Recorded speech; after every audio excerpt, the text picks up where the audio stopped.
Hello everyone, मेरा नाम है योगेश और आज अपन डिस्कस करने वाले हैं बहुत ही इंफॉर्मेटिव वीडियो। दोस्तों, जैसा कि आप सभी जानते हैं, आरपीएससी ने असिस्टेंट प्रोफेसर का रिक्रूटमेंट निकाला हुआ है। नोटिफिकेशन आप लोग सब पढ़ चुके हैं कि कितनी क्या पोस्ट है हमारे पास, कैसे क्या अप्लाई करना है, क्या डेट्स है और क्या चीज़ें। एक बार फिर मैं आपको सारी चीज़ें बताना चाहता हूँ कि हमारे पास जो टोटल वैकेंसी है दैट इज 1913 जिसमें आज अपन बात करने वाले हैं केवल कॉमर्स के बारे में, जो कि कॉमर्स की अपने पास जो वैकेंसी आती है वो है 227 पोस्ट, 227 पोस्ट। तो अब आज अपन इस वीडियो में डिस्कस करेंगे कि सर एग्जाम पैटर्न क्या होने वाला है। सर एग्जाम डेट जैसा कि आपको पता है कि अक्टूबर में एग्जाम टेंटेटिव है। स्ट्रैटेजी क्या रहने वाली है, अब देखो जुलाई मंथ है अपने पास और एग्जाम की जो डेट है टेंटेटिव वो बोला जा रहा है कि अक्टूबर में एग्जाम अपना हो जाएगा। तो ओवरऑल अगर अपन बात करें जुलाई अगस्त सितंबर 3 महीने का टाइम अपने पास है। आज चीजें थोड़ी सी अगर अपन देखें कि सर 3 मंथ है, ऑल्दो पहले मतलब लास्ट सिक्स मंथ से ही इसकी बात हो रही थी कि असिस्टेंट प्रोफेसर का नोटिफिकेशन अपने पास आने वाला है, सारी चीजें होंगी। तो अब नोटिफिकेशन आ गया है, टाइम अपने पास 3 मंथ्स का है, तो अब थोड़ा सा अपन को अपनी स्पीड को बकअप करना है। तो चीजें अपन कैसे करें, 3 मंथ्स में तैयारी अपन अपनी प्रिपरेशन को स्ट्रॉन्ग कैसे बना सकते हैं, वो सारी चीजें अपन आज डिस्कस करने वाले हैं। तो जैसा कि आपको पता है कॉमर्स में 227 पोस्ट हैं और सबसे चीज वो जो आती है कि सर हमारा तो नेट क्वालिफाई भी नहीं है, तो हमें हमारा ये टारगेट है कि दिसंबर वाला हमें नेट भी क्लियर करना है, साथ में हमें अक्टूबर का एग्जाम भी देना है। तो दोनों चीजों को पैरेलल लेके अपन कैसे चले, तो वो सारी चीजें आज अपन डिस्कस करने वाले हैं। तो अगर अपन बात करें बेसिकली कि जैसा कि मैंने आपको बताया कि 227 पोस्ट मेरे पास हैं कॉमर्स में और 227 पोस्ट हैं। अब कॉमर्स सेक्शन को राजस्थान यूनिवर्सिटी में 3 पार्ट में डिवाइड कर दिया जाता है। जैसा कि आप सभी को पता होगा कि हमारे पास जो आती है दैट इज कॉमर्स सेक्शन को 3 पार्ट में अगर अपन डिवाइड कर देते हैं तो हमारे पास जो चीजें होती है 3 सेक्शन कॉमर्स के, जैसा कि फर्स्ट अपने पास होता है ABST, सेकेंड अपने पास होता है EFM और थर्ड अपने पास होता है BADM। कॉमर्स सेक्शन को 3 पार्ट में 3 डिपार्टमेंट में राजस्थान यूनिवर्सिटी में डिवाइड कर दिया जाता है। सब आपको सभी को पता है ABST, EFM और BADM। ABST that is accounting and business statistics, EFM that is economic and financial management और BADM जो होता है दैट इज बिजनेस एडमिनिस्ट्रेशन। तो अगर अपन बात करें सबसे पहले सर ABST में हमारे पास टोटल 86 पोस्ट हैं। ऐसे ही अगर अपन बात करें बिजनेस एडमिनिस्ट्रेशन में तो आप लोग यहाँ पे देख सकते हैं 71 पोस्ट हैं। और ऐसे ही EFM में अगर अपन बात करते हैं तो मेरे पास क्या नाम सेम 70 के अराउंड हमारे पास पोस्ट होती हैं। तो अब सबसे बड़ी बात तो हमारी ये होती है कि सर चीज़ों को करे कैसे। जैसे आप लोग देख सकते हैं EFM में हमारे पास 70 पोस्ट है। अब 3 मंथ्स का टाइम है अपने पास, स्पीड को अपन को बकअप करना है, तो आगे वाली चीजें अपन सारा कुछ अच्छे से समझना पड़ेगा। अगर नेक्स्ट बात करें, जैसा कि मैंने आपको बताया ABST that is accounting and business statistics 86 post है, BADM में 70 पोस्ट आती है, EFM में 70 पोस्ट आती है। अब एक छोटी सी चीज है जो मैं आपको बताना चाहता हूँ। सबके माइंड में क्वेश्चन होता है कि सर आप मतलब इतनी देर से अपन बात कर रहे हैं कि पोस्ट अपने पास कॉमर्स की स्पेशली बात करूं दैट इज 227 पोस्ट कि मेरे पास 227 अपने पास पोस्ट हो जाती हैं 227। बट आप इसको बोल रहे हैं इतनी सारी पोस्ट हैं दैट इज बम्पर बढ़ती और ये सारी चीजें अपन बात कर रहे हैं। तो एक छोटी सी चीज है जो बताना चाहता हूं मैं कि देखो you don't need to care about that कि आपके पास 227 पोस्ट हैं कि आपका नंबर कहाँ आएगा और क्या। आपको केवल एकमात्र सीट से, अपनी सीट से मतलब होना चाहिए। तो दिस इज वॉट। एक चीज और मैं आपको बताना चाहता हूँ, I would like to share one story. One of my friend has given bank PO exam in the like last year. उस टाइम पे जितना मुझे याद आ रहा है उसने जब एग्जाम दिया तो उसके पास आई थिंक 832 पोस्ट आई थी उस टाइम पे बैंक PO एग्जाम की, समझ रहे। अब 832 पोस्ट आई तो हम लोग जनरली डिस्कस कर रहे थे कि यार 832 पोस्ट है, हमारा कब कहाँ नंबर आएगा, हमसे लोग कितने ज़्यादा पढ़ने वाले हैं, कितने सालों से प्रिपरेशन कर रहे हैं। तो उसने मेरे को एक सिंपल सी एक बात बोली, क्या कि 831 पोस्ट है। मैंने कहा पागल हो रहा है क्या, दिमाग खराब है तेरा भाई, नोटिफिकेशन में मैंने देखा है 832 है, फिर भी वो बोले नहीं 831 है। मैंने कैसे, देन ही सेड व्हाट कि सर एक पोस्ट तो मेरी है। आई वाज लाइक वाओ, कि ये मोटिवेशन चाहिए अपन को अपनी सीट्स को लेने के लिए। तो सेम आपको भी ये सोचना है कि भाई एक सीट तो आपकी ऑलरेडी पक्की है, आपको जस्ट मतलब भी नहीं होना चाहिए कि सर अलग अलग डिपार्टमेंट में, फॉर एग्जांपल EFM डिपार्टमेंट में 70 पोस्ट है ना, और कि हमारा नंबर कहाँ आएगा, लोग कितने सालों से प्रिपरेशन कर रहे हैं, भाई आपको तो चाहिए एक, why you are thinking about another 61, because you just want one post. तो ये मोटिवेशन के साथ अपन को अपनी प्रिपरेशन को शुरू करना है। ऑल्दो आप लोगों ने शुरू कर लिया होगा, बट अभी थोड़ी सी स्पीड को अपन को बकअप करना है सारी चीजों को लेके। तो इसी में जो अपन बात करने वाले हैं आज कि सर एग्जाम पैटर्न क्या होने वाला है। देखो, एग्जाम की प्रिपरेशन अपन कर रहे हैं, जब तक हमें पता नहीं होगा कि सर एग्जाम आएगा किस पैटर्न में, तो सारी चीजें हमारी वेस्ट हो जाएंगी एक बार के लिए। क्योंकि पढ़ रहे हो आप, दैट इज वेरी गुड, आपको बिल्कुल अपना पूरा 100% इस टाइम पे देना चाहिए, बट उसके लिए अपन को थोड़ा सा जरूरी है कि हम एग्जाम पैटर्न भी अच्छे से समझ पाए। तो जैसा कि आप लोग देख सकते हैं, आप लोगों ने नोटिफिकेशन में देखा भी होगा, मैं थोड़ा सा बस आपको बताना चाहता हूँ कि चीजें कि एग्जाम पैटर्न अपना बेसिकली है क्या। फाइन, चलो देखो, सबको पता है 3 पेपर है, पेपर 1, पेपर 2 एंड पेपर 3। जो आपका पेपर 1 एंड पेपर 2 होने वाला है वो आपका सब्जेक्ट कंसर्न पेपर होगा, एंड जो आपका पेपर 3 होने वाला है वो आपका होने वाला है general studies of Rajasthan, that is GK of Rajasthan basically. अगर अपन बात करें पेपर 1 की, तो सेम आपको 75 मार्क्स का पेपर है और आपको यहाँ पे 150 क्वेश्चन देखने को मिलने वाले हैं। सेम एज इट इज बात करें पेपर 2 की, अगेन आई एम टेलिंग कि 75 मार्क्स का होगा और आपको यहाँ पे भी 150 क्वेश्चन देखने को मिलेंगे। But if I talk about the paper 3 that is general studies of Rajasthan, तो वो आपका 50 मार्क्स का होगा और यहाँ पे आपको मिलने वाले हैं 100 क्वेश्चन। तो अगर टोटल बात करूँ मैं, टोटल आपको मिलेंगे 400 क्वेश्चन, और अलग अलग टाइमिंग्स गिवन है आपको। जैसे पेपर 1 में 3 आवर्स मिलेगा, पेपर 2 में भी आपको 3 आवर्स मिलेंगे, और जो पेपर 2 है उसको करने के लिए आपको 2 आवर्स का समय दिया जाएगा। तो ये एक अपना एग्जाम पैटर्न होने वाला है, और जो टोटल एग्जाम जो मार्क्स है आपका दैट इज 200। एग्जाम पैटर्न आपका रिटन एग्जाम है, साथ में प्लस आपका इंटरव्यू भी है। बच्चों, एक चीज बात अपन को ध्यान में रखनी है, जो आपका रिजल्ट आएगा that is your final cut off, आपका रिटन एग्जाम प्लस आपका इंटरव्यू, तो दोनों का जो कट ऑफ मिला के होगा तब आपका फाइनल मेरिट लिस्ट या कट ऑफ बनेगी। तो हमारा 200 मार्क्स का तो सर एग्जाम हो गया, प्लस 24 मार्क्स का हमारे पास है इंटरव्यू। तो यहाँ से अपने पास आने वाला है टोटल हमारी जो फाइनल कट ऑफ है। तो उस चीज को ध्यान में रखते हुए हमें सारी चीजों को आगे बढ़ाना है। अब कुछ लोगों का होता है कि सर हम मतलब कुछ लोग बोलते हैं कि रिटन एग्जाम में अच्छे से प्रिपरेशन कर लो, है ना, इंटरव्यू में जो होगा देखा जाएगा, या केवल एग्जाम निकाल ले, इंटरव्यू में और अच्छे से मेहनत कर लेंगे, है ना। हमारे आसपास अलग अलग टाइप के लोग होते हैं जो हमें थोड़ा सा डिस्टर्ब करते रहते हैं, ठीक है। तो थोड़ा सा उन लोगों से बच के रहना है अभी, कि जो आप लोगों का माइंड डाइवर्ट करे, ठीक है। बट आपको थोड़ी सी चीजें समझनी है कि अपनी स्ट्रैटेजी को आपको कैसे स्ट्रॉन्ग करना है बेसिकली। तो अगर मैं बात करूं कि सर जैसा कि आपने बताया, पेपर 1 सेम 75 मार्क्स का पेपर है आपका, 150 क्वेश्चंस आपको देखने को मिलेंगे। पेपर 2 अगेन 75 मार्क्स का है, अगेन 150 क्वेश्चन आपको देखने पड़ेंगे। Paper 3 that is related to your GK of Rajasthan, general studies of Rajasthan, 50 marks का पेपर है और 100 क्वेश्चंस आपको देखने को मिलेंगे। दोनों में आपको 3 आवर्स का टाइम दिया जाएगा और इसमें आपको मिलने वाले हैं बेसिकली 2 आवर्स। ये तो सिंपल सी बात हो गई जो मैंने आपको बता दी। अब मैं आपको बता रहा था कि कुछ लोग होते हैं, है ना, कि आपका डेफिनेटली माइंड डाइवर्ट करेंगे। अब आपको थोड़ा सा चीजों को समझना है और चीजों को देखना है। रिटन एग्जाम में इतनी अच्छे से प्रिपरेशन करनी है कि इंटरव्यू में अपना जो मार्क्स हो, देखो पढ़ोगे बेसिकली, है ना, अपनी प्रिपरेशन को मजबूत रखोगे तो डेफिनेटली आपका क्रैक होगा। और इंटरव्यू में सारी चीजें आपका यही देखा जाएगा बेसिकली।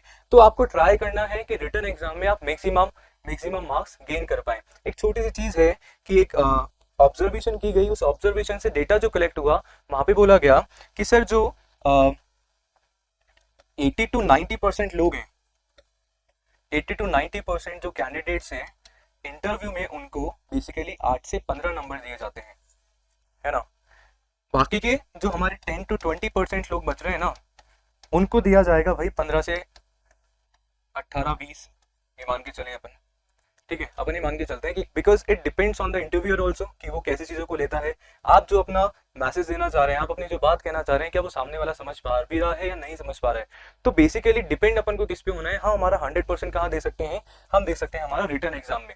रिटन एग्जाम में 100% दो, आराम से कट ऑफ को अपन फाइनल कट ऑफ से भी, फॉर एग्जांपल अगर आप प्रीवियस ईयर की कट ऑफ उठा के देखें, तो अगर ऐसा है कि भाई 200 में से 140 नंबर आ रहे हैं, है ना, तो आपका टारगेट होना चाहिए कि मैं 200 में से 160 नंबर लेके आऊं, सो दैट इंटरव्यू मेरे जितने मार्क्स हैं मैं फाइनल कट ऑफ को क्रैक कर लूं एटलीस्ट, और एक मैं मेरी सीट बुक कर लूं। असिस्टेंट प्रोफेसर के लिए, दैट इज कॉलेज लेक्चरर के लिए।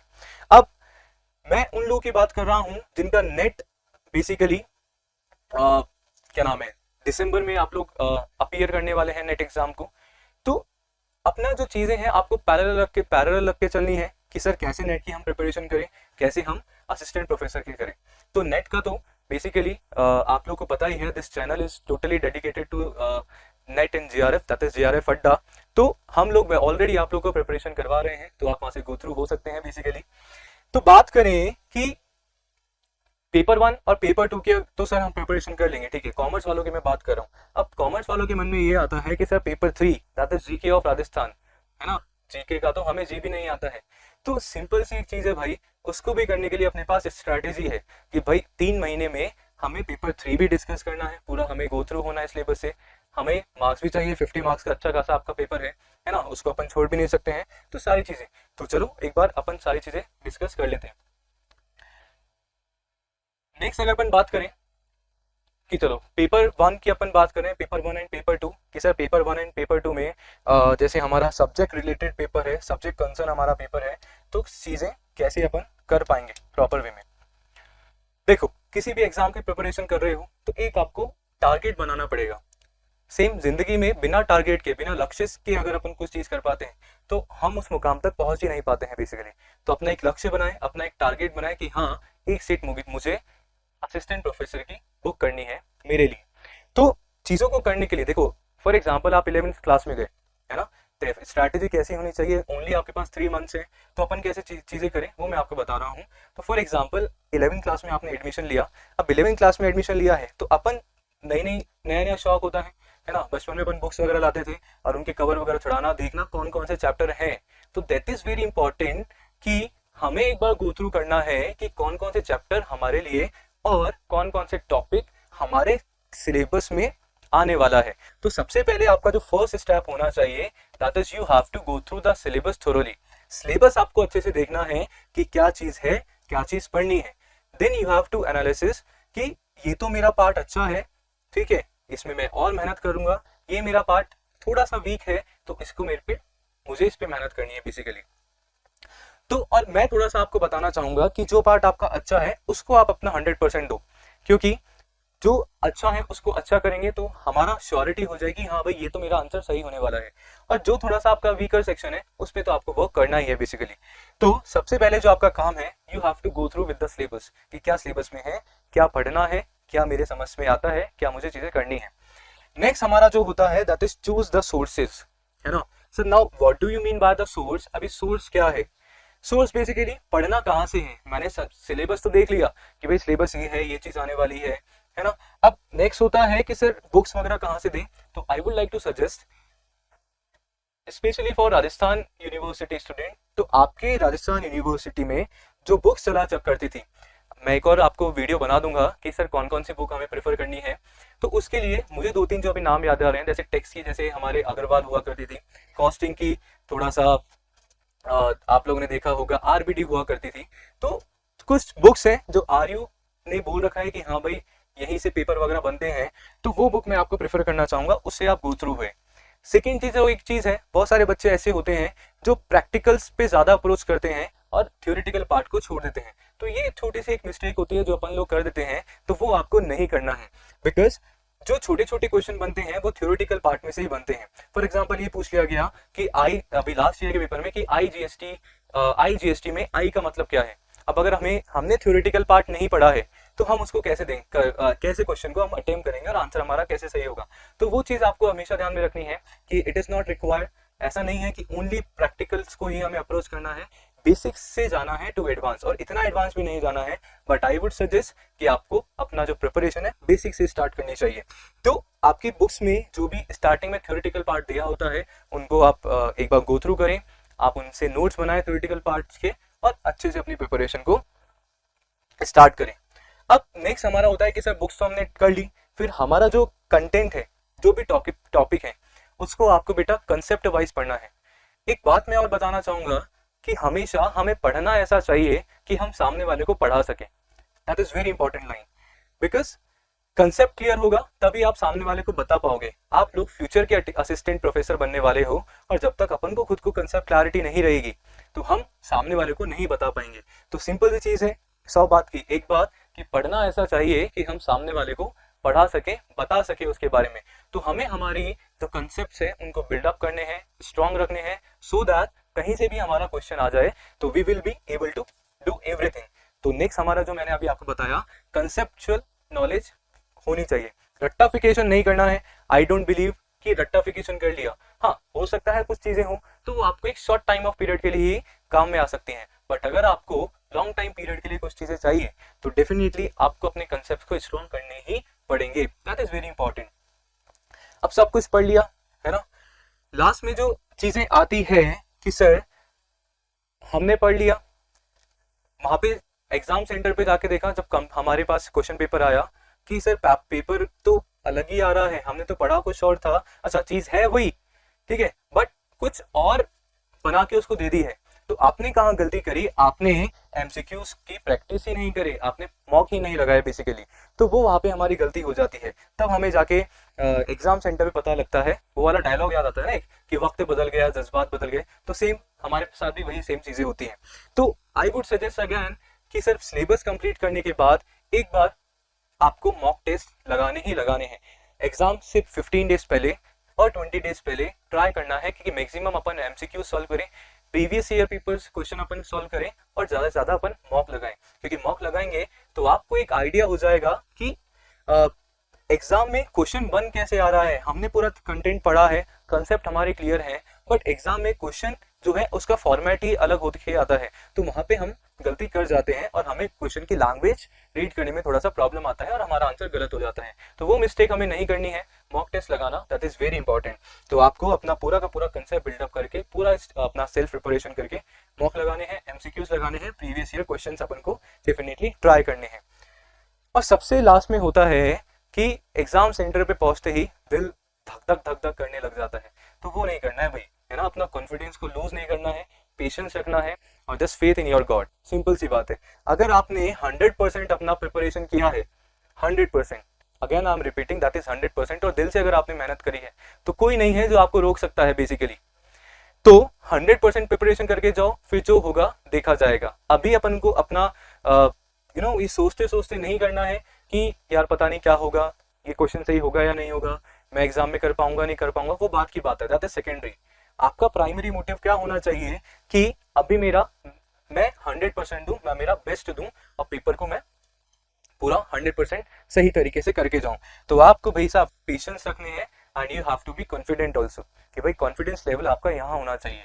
बड़ी बड़ी चीजें तो ऐसी होती है जो कॉन्फिडेंस से ही सारी चीजें सॉल्व हो जाती है, दिखना चाहिए कि हाँ चीजें हो रही हैं अच्छे से। तो ये कुछ छोटा सा चीजें थी कि अपन पेपर 1 में क्या कर सकते हैं।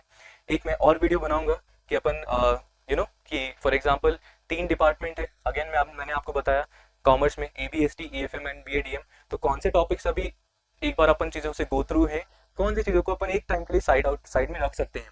तो वो आपके लिए जरूरी है कि कहाँ से क्वेश्चन ज्यादा फ्रेम होते हैं और कहाँ से चीजें चलती हैं, सो दैट एक बार चीजों को अपन एटलीस्ट सिलेबस को कवर तो कर पाए। तो ये सारी चीजें थी।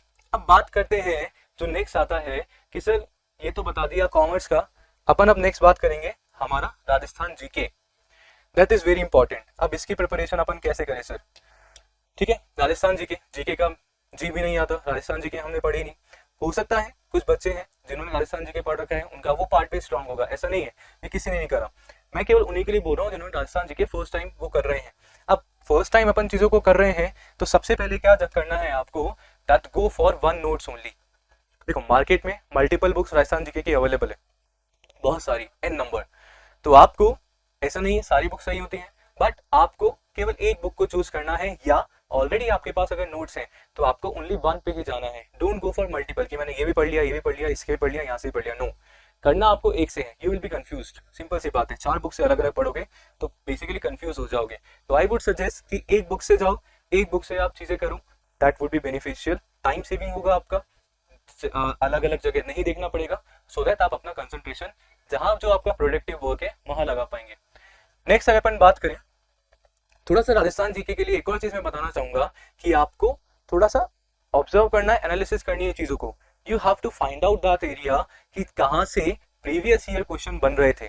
आपको एरिया वाइज देखना है कि भाई साहब कहाँ से प्रीवियस ईयर क्वेश्चन बन रहे हैं, और उन्हीं टॉपिक्स को एक बार गो थ्रू करना है बार बार। उन्हीं टॉपिक से करोगे तो थोड़ा सा आपको एक बार आइडिया लग जाएगा। प्रीवियस ईयर क्वेश्चन आप देखोगे तो आपको आइडिया हो जाएगा कि कहाँ से पेपर में क्वेश्चन, एग्जाम में हमारे पास क्वेश्चन आ रहे हैं और हमें प्रिपरेशन कैसे करनी है। ये तो हो गई अपनी जीके की बात। अब थोड़ा सा आपको एक और चीज में बताना चाहूंगा कि राजस्थान जीके का पेपर है तो थोड़ा सा हमें करंट अफेयर्स का भी पार्ट हमें करना है। अगर आप लोगों ने पहले कभी राजस्थान का एग्जाम दिया होगा तो आप कोई बुक स्टोर पे जाएंगे तो वहां पे आपको जैसे मंथली जो बुक मिलती है करंट अफेयर्स की राजस्थान की, तो आप उसको परचेज कर सकते हैं। एक मंथली, एक क्वार्टरली होती है, एक 6 मंथ्स वाली होती है। तो आई वुड सजेस्ट कि जो 6 मंथ्स वाली है आप उसको भी परचेज कर सकते हैं, सो दैट हमारे पास थोड़ा वास्ट चीजें हो पढ़ने के लिए। तो इसको भी, करंट अफेयर्स को भी अपन को नहीं छोड़ना है। राजस्थान में कौन कौन सी पॉलिसीज अभी आ रही हैं, ठीक है, वो सारा एरिया उसमें कवर्ड होता है, और नई नई नीतियां कौन कौन सी बन रही है राजस्थान में, वो सारी चीजें आपको देखनी पड़ेगी। At last that is very important कि हमें देखना है कि भाई सब कुछ हो गया। जैसा कि मैंने पेपर 1 में कहा था, एग्जाम में पेपर पैटर्न कुछ और देखने को मिलता है, क्वेश्चन की लैंग्वेज ही अलग होती है, तो वो चीज अपन को नहीं करनी है। चाहे राजस्थान जीके पेपर हो, चाहे आपका सब्जेक्ट कंसर्न और सब्जेक्ट रिलेटेड पेपर हो, तो दोनों में आपको करना क्या है भाई, मैक्सिमम आपको मॉक लगाने हैं, एमसीक्यूज और प्रीवियस ईयर क्वेश्चन आपको ट्राई करना है डेफिनेटली। देखो इस तरीके से थोड़ा सा हम प्लान आउट करके चीजें करेंगे ना, तो आपके लिए तो बहुत अच्छा होगा। हमारे कॉमर्स में आप लोगों ने पढ़ा होगा कि किसी भी बिजनेस को भी अपन स्टार्ट करते हैं उसको उसकी प्लानिंग करनी होती है। तो सेम थोड़ा सा अगर आप प्लान आउट करके चीजों को करेंगे तो डेफिनेटली आपके पास एक प्रॉपर प्लानिंग होगी कि कैसे क्या चीजों को करना है, किन चीजों को नहीं करना है। अपने माइंड में बना के रखो, कहीं पेपर पे लिख के रखो, जैसा आपको सुटेबल हो, बट करना है थोड़ा सा खुद से चीजों को एनालिसिस करना है। तो ये जो छोटी छोटी बातें थी वो मैं आपको बताना चाह रहा था। आई होप मैं सारी चीजें आपको बताने में बता पाया सारी की सारी चीजें। तो लास्ट, डरना नहीं है आपको। अभी 3 मंथ्स है, कुछ नहीं सोचना है कि क्या होगा क्या नहीं होगा। इन 3 मंथ्स को यू हैव टू यूटिलाइज। एक छोटी सी चीज है, क्लास को अपन वाइंड अप करेंगे एक 2 लाइन बोल के। बेसिकली एक कोट है जो हरिवंश राय बच्चन जी का है, दैट इज कि लहरों से डर के नौका पार नहीं होती, लहरों से डर के नौका पार नहीं होती, और कोशिश करने वालों की कभी हार नहीं होती। तो इसी के साथ, इसी मोटिवेशन के साथ आपको अपनी तैयारी को एक नया रूप देना है, अपनी प्रिपरेशन को एक अनदर लेवल तक लेके जाना है, और आपको असिस्टेंट प्रोफेसर की अपनी सीट्स को पक्की कर लेनी है। तो इसी के साथ मिलते हैं नेक्स्ट क्लास में। Thank you so much.